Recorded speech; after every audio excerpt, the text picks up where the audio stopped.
नमस्कार दोस्तों, मैं वी चतुर्वेदी पाथ फाइंडर एजुकेशन यूट्यूब चैनल पर आप सभी मित्रों का स्वागत करता हूं।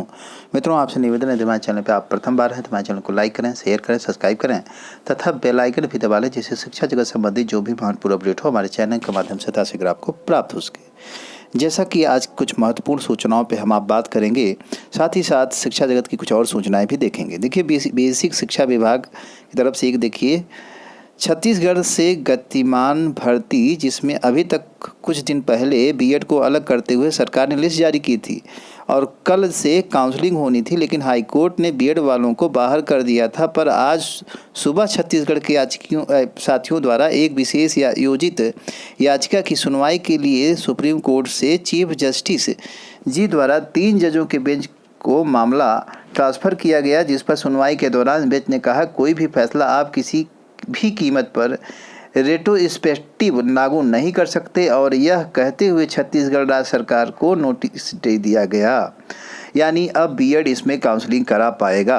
आप देख रहे हैं, यह एक तस्वीर हम दिखा रहे हैं आपको बिहार एग्ज़ाम की, जिसमें बीएड और बीटीसी दोनों अभ्यर्थी प्राथमिक भर्ती में शामिल होने के लिए गए हुए हैं। स्थिति ये है कि स्टेशन पर भी जगह नहीं है और लॉज और कमरे रुकने के लिए तो बात ही छोड़ दीजिए।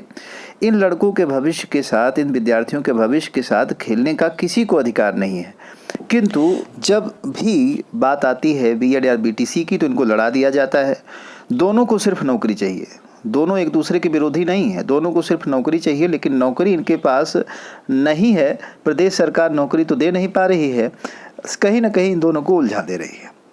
आपके पास अगर नौकरी है तो आप नौकरी निकालें, अभ्यर्थी नौकरी करेंगे, आपस में उलझेंगे नहीं, इस तरह का मैटर उठेगा नहीं। विद्यार्थी पहले साइबर पे घंटों चक्कर काट के कहीं फॉर्म भरते हैं, हज़ारों 1500 रुपये 1000 रुपये फॉर्म का देते हैं, फिर एग्ज़ाम देने जाते हैं। उसके बाद फिर कोई कहता है बाहर है, कोई कहेगा अंदर है, तो कितना दुख होगा आप समझ सकते हैं। आपसे बता दें कि अगर किसी अभ्यर्थी को बाहर करना था या बीएड या किसी को बाहर करना था, समय से बाहर कर दिया जाए। सीटेट ने एग्ज़ाम करा लिया, सर्टिफिकेट नहीं देगा। वहीं बिहार की भी वही स्थिति, एग्ज़ाम करा लिया, अब बीएड वालों को बाहर करने के बारे में सोच रहे हैं। तो यह सब प्रक्रियाएं जो है कहीं न कहीं दुखी करती हैं अभ्यर्थियों को। क्या ज़रूरत है फिजूल खर्ची, और उनकी कराने की फॉर्म का पैसा तो वो दे ही चुके हैं। तो ये बहुत ही दुर्भाग्यपूर्ण है, कहीं न कहीं दुखद भी सभी अभ्यर्थियों के लिए। वहीं देखिए, सितंबर से शुरू हो सकती है बीएड की काउंसलिंग। वैकेंसी नहीं है, लेकिन बीएड की काउंसलिंग समय से होगी। और आप जानते हैं कि बीटीसी की काउंसलिंग के लिए जो डेट ही फॉर्म भरने के लिए कितनी बार बढ़ाएगी। यानी बीएड और बीटीसी लगातार आपको कराते रहना है, सिर्फ नौकरी नहीं देनी है। सितंबर से बीएड की होगी काउंसलिंग शुरू। तो जो भी बीएड के अभ्यर्थी हैं, बीएड की काउंसलिंग कराने जा रहे हैं, वो दुखी ना हो, काउंसलिंग कराएं, अच्छे कॉलेज को लें और पढ़ाई करें। यहाँ नहीं कहीं और जॉब तो उनको मिलेगी ही, मेहनत उनका धर्म है, मेहनत अपना करें। वहीं देखिए, असिस्टेंट प्रोफेसर के 556 पदों पर भर्ती की बात कही जा रही है लोक सेवा आयोग से। राजकीय महाविद्यालयों के लिए कुछ महीनों पर 128 असिस्टेंट प्रोफेसर की भर्ती हुई है। उन चयनितों को कॉलेज आवंटित कर दिया गया है। इस भर्ती के बाद प्रदेश में 171 राजकीय स्नातक व स्नातकोत्तर महाविद्यालयों में असिस्टेंट प्रोफेसर के 745 पद खाली हैं। इसमें से 536 का भी अध्याचन आयोग भेजा गया है।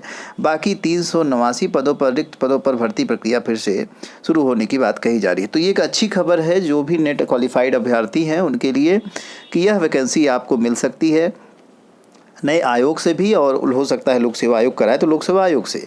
यूपी बोर्ड 9वीं और 11वीं में अग्रिम पंजीकरण को बचे हैं मात्र 3 दिन। यूपी बोर्ड के स्कूलों में पढ़ने वाले विद्यार्थियों के 9वीं और 11वीं में अग्रिम पंजीकरण के लिए महज 3 दिन का समय शेष बचा हुआ है। बोर्ड की तरफ से अग्रिम पंजीकरण के लिए 10 सितंबर तक का समय दिया गया है। तो जिनका भी रजिस्ट्रेशन नहीं है, एक बार चेकआउट कर लें और अपने कॉलेज से संपर्क कर लें अभ्यर्थी। वहीं UP board high school intermediate परीक्षा के लिए अब एक नियम और बदल दिया गया है। 10 नहीं, अब 12 किलोमीटर दूर तक बनाए जाएंगे परीक्षा केंद्र। तो यह दूरी पहले 10 किलोमीटर थी, अब जो है 2 किलोमीटर और बढ़ा दी गई। तो परीक्षा केंद्र दूर भी हो सकता है। सुरक्षा व्यवस्था को लागू करने के लिए ये सारी चीज़ें यूपी बोर्ड कर रहा है। वहीं यूपी बोर्ड की हाई स्कूल इंटरमीडिएट परीक्षा में परीक्षा केंद्रों की दूरी नियम बदल दिए गए हैं। 2024 की बोर्ड परीक्षा में बालक परीक्षार्थियों के लिए 12 किमी तक दूर स्कूल केंद्र बनाए जाएंगे। पिछले साल 10 किमी दूर की बात कही गई थी। वहीं बालिकाओं के केंद्र भी 5 किमी की बजाय 7 किमी की दूरी पर रखे जा सकते हैं। तो यह सूचना थी। वहीं देखिए, इलाहाबाद विश्वविद्यालय से अगली जो सूचना आ रही है, बीएड में प्रवेश के लिए दूसरा कट ऑफ भी जारी कर दिया गया है विश्वविद्यालय की तरफ से। वे सारे अभ्यर्थी जो इलाहाबाद यूनिवर्सिटी से बीएड करने जा रहे हैं वो कट ऑफ देख लें।